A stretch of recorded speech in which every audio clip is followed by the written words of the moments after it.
Good morning.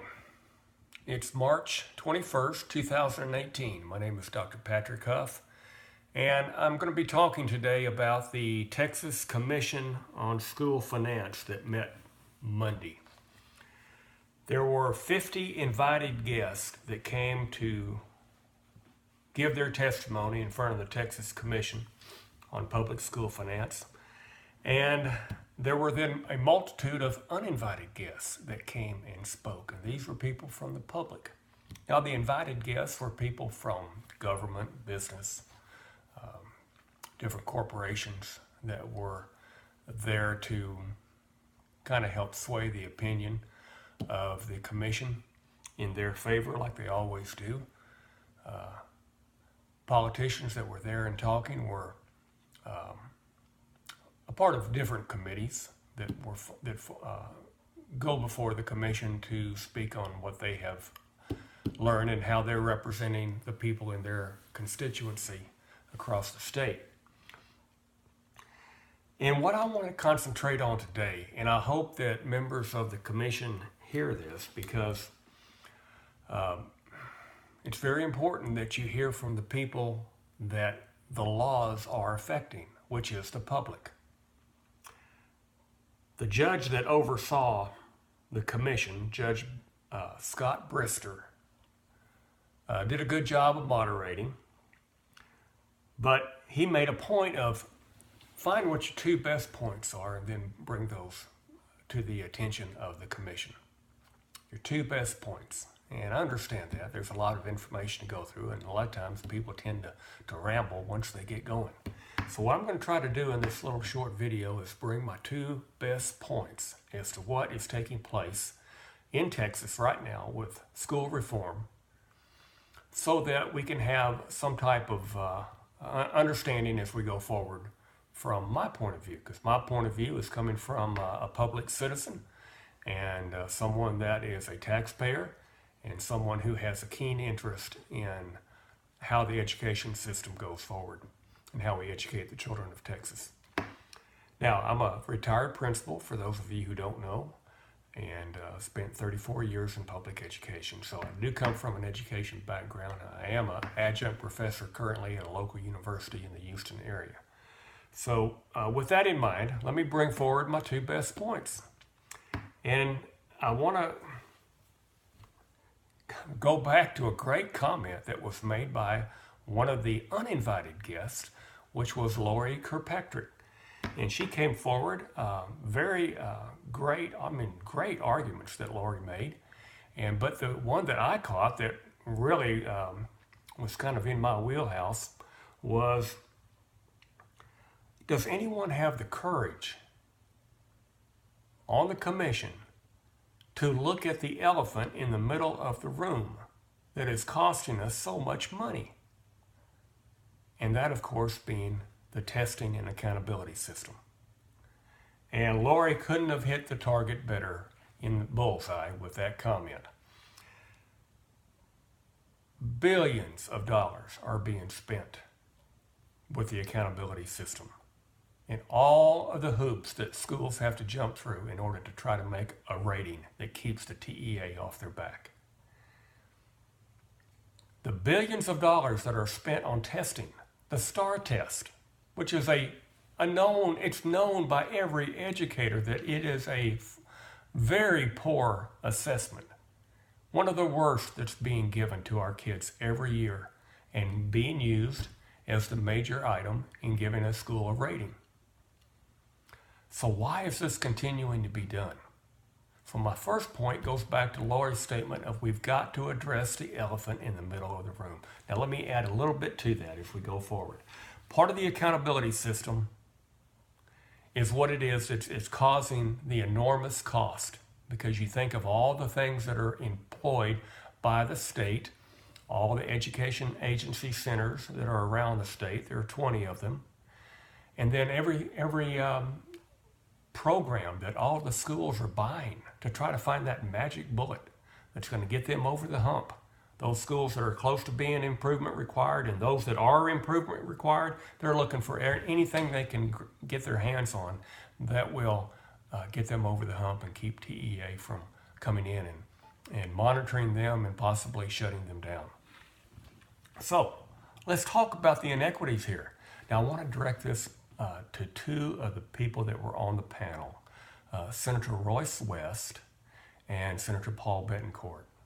Now Senator West is his constituency, the folks up in Dallas, and Senator Bettencourt has as his constituency the folks down in Houston.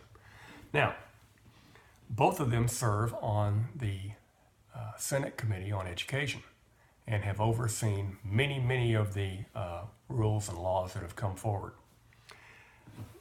These two gentlemen, please, I hope you hear what I'm saying. You are contributing to the discrimination of the children of Texas in their public schools. Let me explain. Now, Senator West, I know that you get into your public schools that are in your constituents. I know that you get in there and you look at them and you talk to them, you talk to the teachers, and you talk to the administrators. I know that you do that. And I know that you do care. You do care about all the different ramifications of poverty that are affecting the schools that are IR. Not just the ones that are IR, but the ones that are close to being IR, because you know how close a fine line it can be between a school being approved and a school being in trouble with TEA. Well, okay, let's cut to the chase here, can we? All right, you have a number of schools that are in your group in Dallas, Senator West, and they have different levels of difficulty. Some of them are extremely high in their percentages of social-economically disadvantaged. Now, we know that's a prime indicator of how a school is going to do on their STAR test. There's no doubt about it. But let me ask you a question, and I know you care deeply. How can you continue to support a system that allows for one school to be graded on the same system as another? How can those schools that are in the very affluent neighborhoods of Highland Park be graded on the same accountability system as those in the urban areas of extreme poverty in Dallas? Case in point.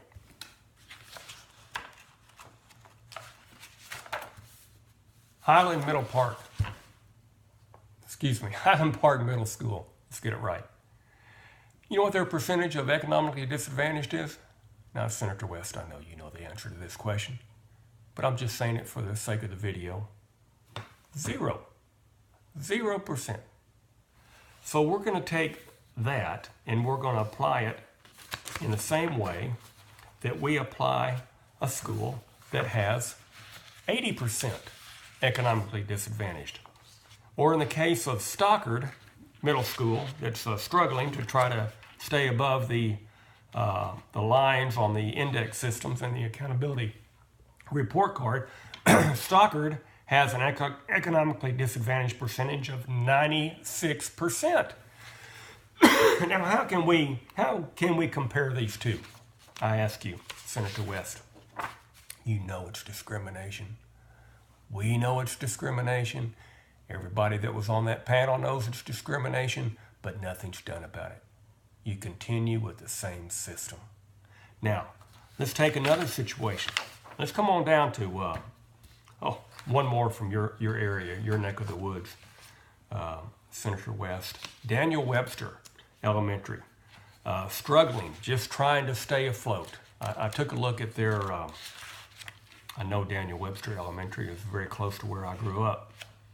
Their economically disadvantaged is 94%, and their mobility rate is 33%. Now, you know what the mobility rate is. Those kids coming in after school begins or leaving the school before it ends. Now, that's the mobility rate.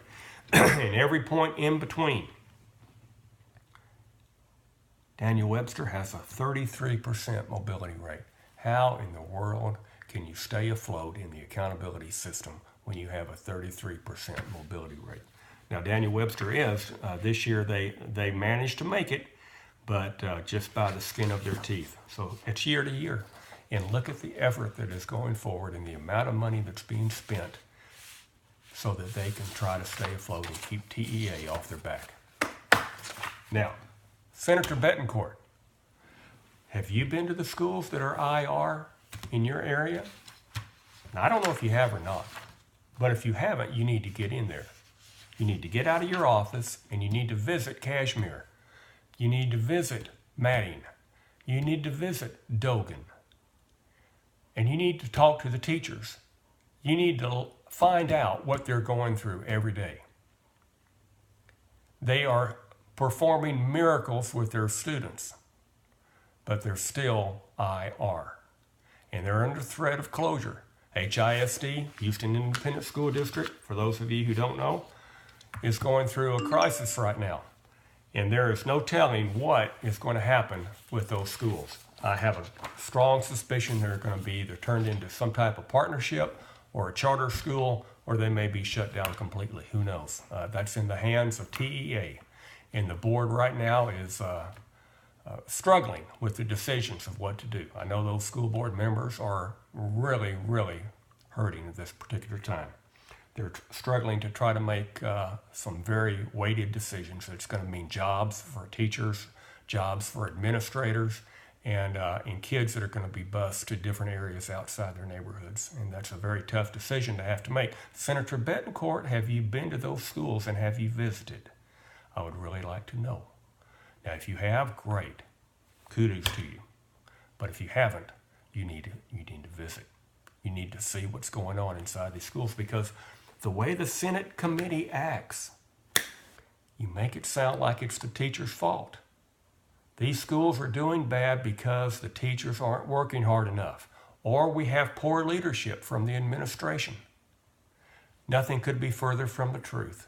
They're working hard, making tremendous effort every day to try to perform miracles in their school.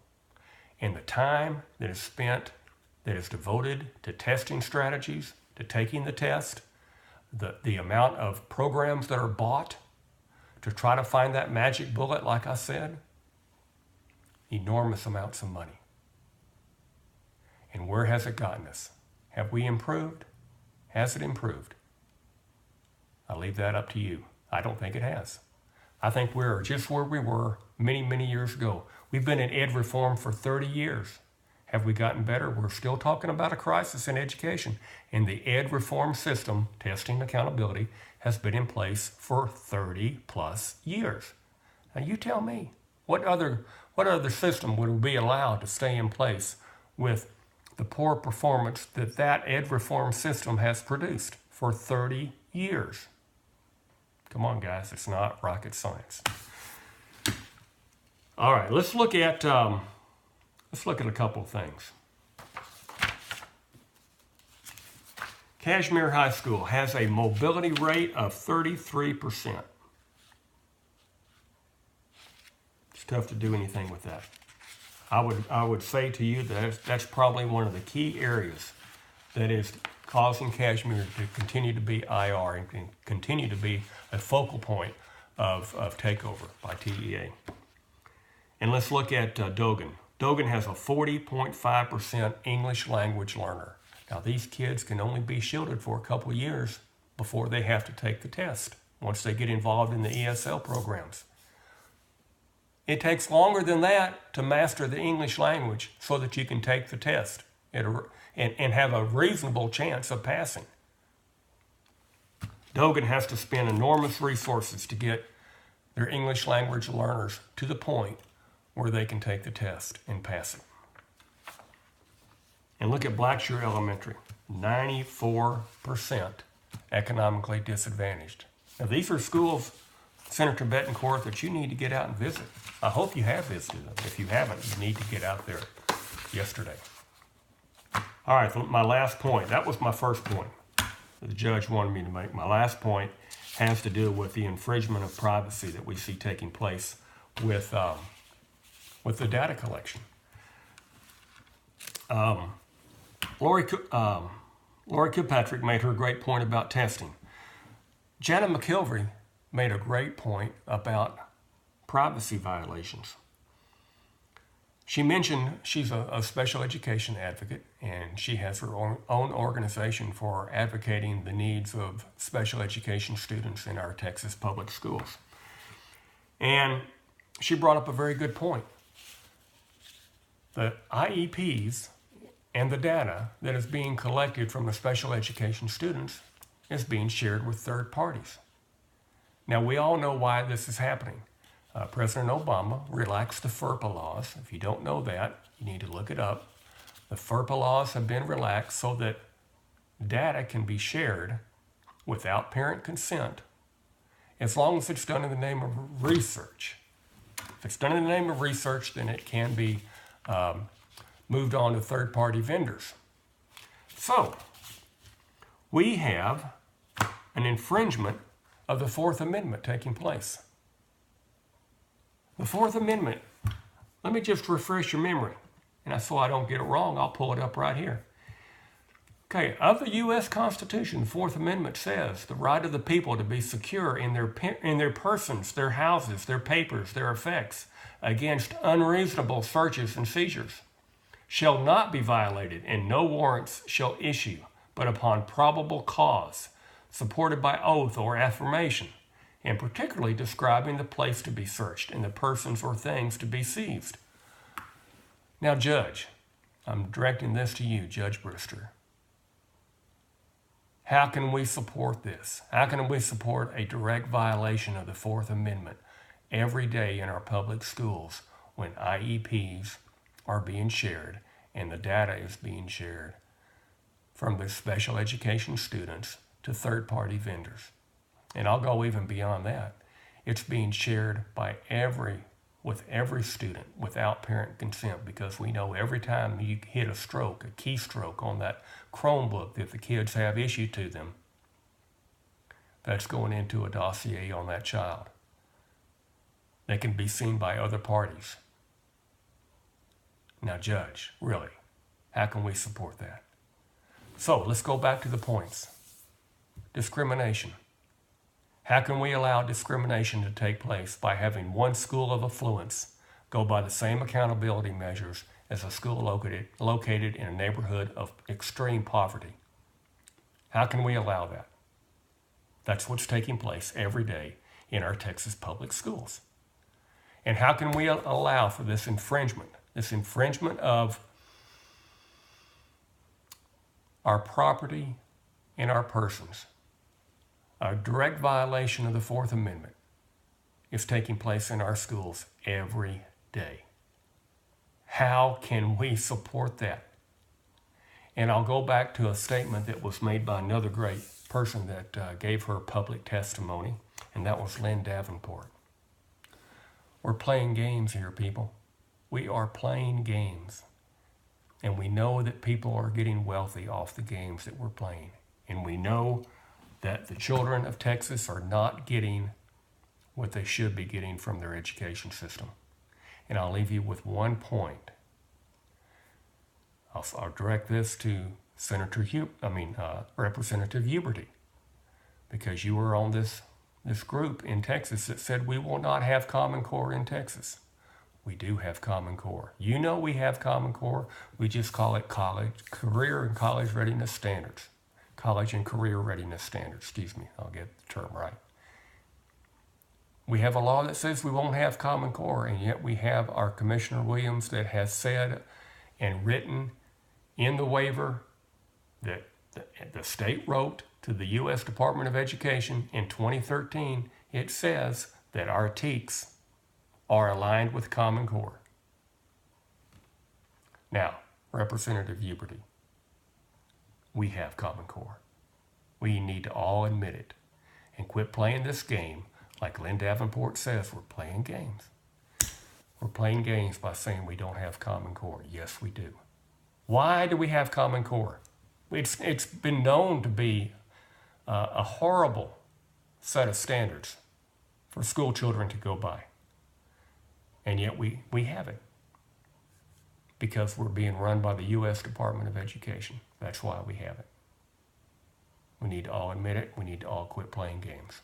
All right, that's the end of my video. It's more than 3 minutes, but I get the liberty to do that because I'm in my home and I'm not in front of you on the Texas Commission for School Finance. Everybody out there, have a great day. We'll talk next time.